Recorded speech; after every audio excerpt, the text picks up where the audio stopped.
Un peu d'acrobatie dans ce journal. Voici des architectes qui jouent les filles de l'air sur les murailles de la collégiale de Huy. C'est une bien vieille dame, 6 siècles déjà, et les architectes analysent l'édifice au plus près pour mieux le restaurer.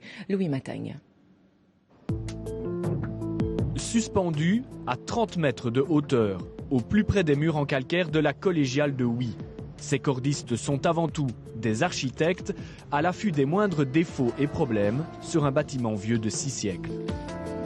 Par exemple, sur les maçonneries, je vais observer les fissures. Pourquoi? Parce qu'une fissure, c'est des entrées d'eau possibles. Avec le gel, ça gonfle et les pierres pourraient tomber sur la voie publique. Je vais observer tout ce qui est vitraux. Est-ce qu'il y a des verres qui sont fissurés? Il y a des mortiers qui maintiennent les panneaux des vitraux. Est-ce qu'ils sont en bon état ou pas? Grâce à leurs cordes, ces architectes peuvent en fait réaliser un diagnostic très précis de l'édifice en vue d'une future restauration. L'opération est complexe, ils doivent se montrer minutieux et prudents.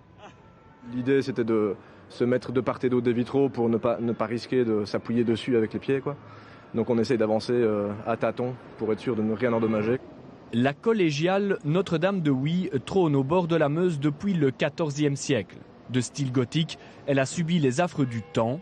Sa restauration, entamée il y a 40 ans, a connu beaucoup d'arrêts, mais la ville propriétaire souhaite aujourd'hui relancer la machine avec des architectes aux méthodes modernes.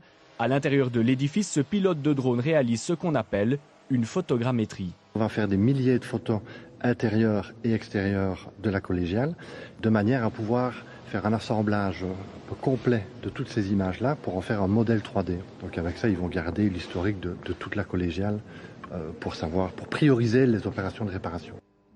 Avant la création d'un plan de restauration, c'est bien l'ensemble de l'enveloppe du bâtiment qui doit être analysé. Cet architecte réalise un diagnostic des charpentes et des toitures.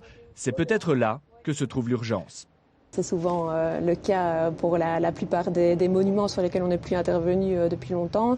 Oui, on remarque évidemment des infiltrations d'eau qui évidemment engendrent d'autres conséquences, des problématiques sur les charpentes et puis sur les finitions intérieures.